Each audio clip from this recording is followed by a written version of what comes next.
una reunión que le solicitamos nos brindara el director de la Escuela Náutica con el propósito de informarle el fin de la exploración arqueológica que se llevó a cabo aquí. Hubo una serie de hallazgos y rescate en relación a los estudios que la técnica arqueológica marca y sobre todo la técnica de restauración debe de hacer. Y yo quisiera que los compañeros nos apoyaran a expresar e informarles la parte técnica. Soy el doctor Luis Alfonso Retirado, investigador del INA Sinaloa, arqueólogo.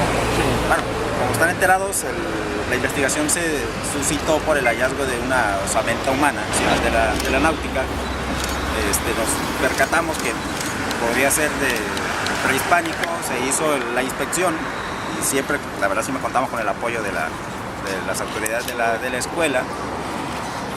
Vimos que efectivamente estábamos en un sitio arqueológico prehispánico y se realizaron los trabajos de rescate arqueológico a cargo del arqueólogo Fernando Cuña. Él pudo confirmar que efectivamente se trataba de un asentamiento a la orilla de los antiguos canales de estero que había en esta zona. ¿Por qué? Porque encontró él restos de un conchero más algunos otros materiales arqueológicos. Con esto se confirma que la ocupación de los esteros de Mazatlán se inició alrededor del año 1000 después de Cristo, aproximadamente, ¿no? O sea, todavía estamos apenas en el proceso del análisis de los materiales, pero básicamente sería alrededor de esta época. Con los trabajos anteriores ya teníamos idea de que más o menos por esa época ya se había iniciado la ocupación de esta zona. Como le comentó el delegado, estamos en el proceso de análisis apenas de los materiales para confirmar todo este tipo. Restos de vasijas de cerámica, algunas puntas de proyectil de obsidiana, fragmentos del tejolote con el cual se molía pues en el molcajete, utensilios domésticos básicamente pues, ¿no? Es muy probable que estemos ante un asentamiento de pescadores que enterraron a sus muertos bajo el piso de las casas, pues, porque como se usaba en la época prehispánica. Eso todavía no lo hemos podido determinar, eso será ya más adelante, el delegado estará en un entierro humano tal cual, lo pudimos ver en contexto. Como pensaron que era mucho más reciente, dieron aviso a las autoridades policíacas, digamos, no todas las autoridades del INA. Esa osamenta nosotros no la vimos en contexto, pues la levantaron antes de que llegara aproximadamente a 1,10 m. Por pronto el análisis de los mismos y posteriormente ya se verá qué será. Otra etapa del trabajo es la restauración después de terminar los análisis de ese acervo, lo cual correrá a cargo del especialista en restauración, el compañero Saraí Tirado. Sí, bueno, primero siempre es el análisis en ellas, o sea, la idea es conservar y posteriormente se han difundido la información que se encuentra, además de conservar los materiales. Ahorita los materiales están en el laboratorio de la zona arqueológica de Las Labradas y se va a generar un nuevo dictamen para ver cuál es la mejor manera de conservarlos y posteriormente de que sean exhibidos. Pero por el momento es análisis y totalmente trabajo de arqueólogos y tal vez otros especialistas. Señor Ríos Avendaños, ya con estos hallazgos, con los hallazgos de Las Labradas, prácticamente toda la historia que teníamos ya queda ya pasada. Bueno, no totalmente, sino son aspectos que han ido apareciendo y se van sumando a las exploraciones arqueológicas. Sin embargo, todavía tenemos un gran déficit de poder conformar un mapa arqueológico integral del estado de Sinaloa.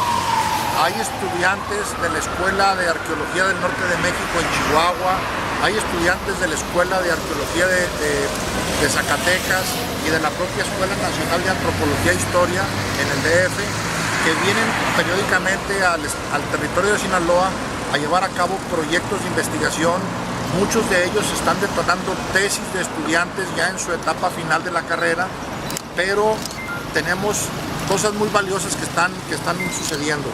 Por ejemplo, hay un par de arqueólogos, mujer y hombre, que tienen ahorita un trabajo en proceso de un proyecto de investigación de la zona central del estado, concretamente en Culiacán.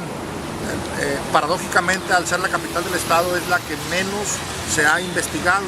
y hay una muy abundante manifestación arqueológica, pero igualmente con la oportunidad que tuvimos a través de la prospección arqueológica en las obras del gasoducto que cruza prácticamente todo el estado, también fue una oportunidad muy valiosa que nos permitió el conocimiento, aunque fue limitado a la franja de la obra del gasoducto, el cruce de muchos de los ríos que transitan por el estado de Sinaloa. Entonces, hablar de completado, de terminar, nunca será factible expresarlo así.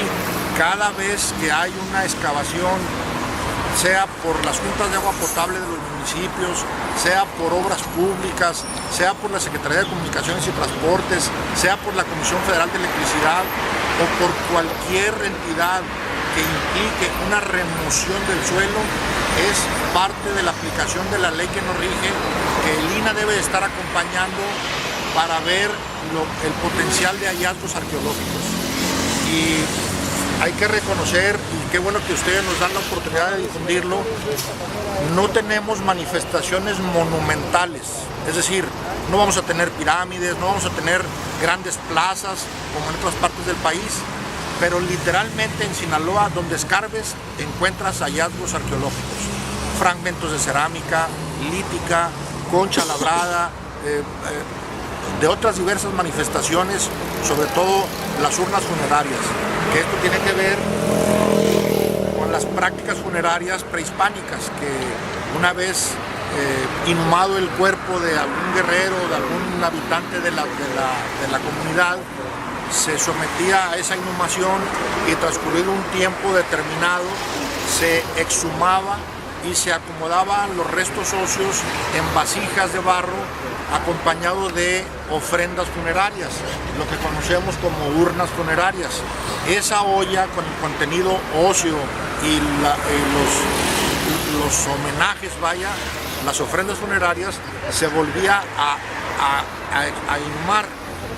Y bueno, es lo que encontramos en muchas de las excavaciones. Esto, según la información del arqueólogo, esto puede atribuirse a la cultura totorame. Siempre el instituto tiene el propósito de que el acervo arqueológico donde se ha rescatado permanezca en el sitio. Y estamos en la pregunta que decían hace rato de ampliar el proyecto de excavación. Vamos a someter a consideración de la entidad que representa a la Escuela Náutica una propuesta de convenio de colaboración para hacer otros pozos de prospección arqueológica dentro de las áreas libres. Como ustedes se dan cuenta, esta es una escuela que aquí tiene ya instalada un poco más de 70 años, en donde ya hay construcciones y sería ilógico y de alguna manera decir vamos a demoler esto para ver qué hay abajo.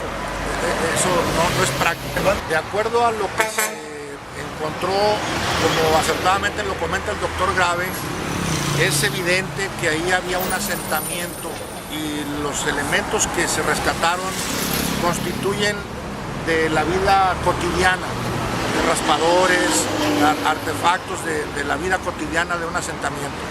Y las costumbres funerarias incluían a la desaparición o la muerte de uno de los miembros, tomarlo bajo el área donde se llevaba a cabo la permanencia cotidiana. Encuentran uno en una urna funeraria y otro como que fue sometido solamente a la inhumación.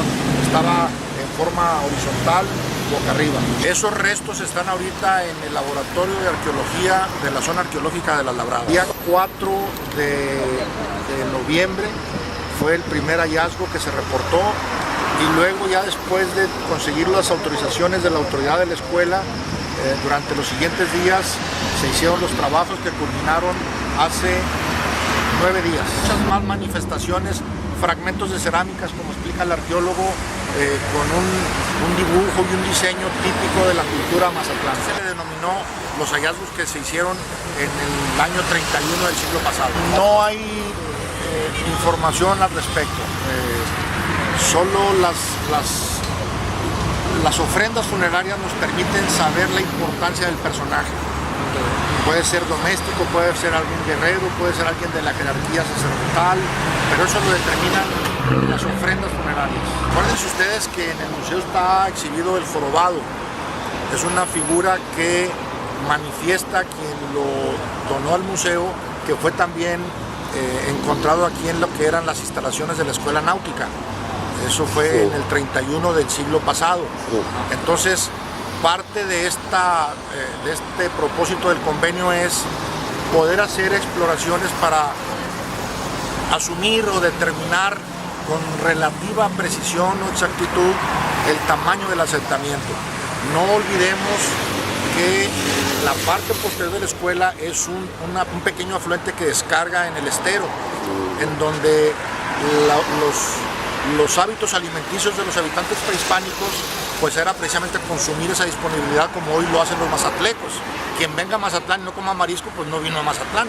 Entonces, las ostras, los organismos bivalvos, los de escama, cualquier otro tipo de ser marítimo, pues era típicamente una fuente de alimentación de esas culturas. Y entonces, el asentamiento, de ser así, pues está en la cercanía de un afluente que con los manejos de mareas podrían instalar redes y atrapar o lanzar o ensartar o las técnicas de pesca con las que ellos contaban. No, esto fue excavación de la ampliación del comedor de la Escuela Náutica. Ya se liberó y la obra sigue.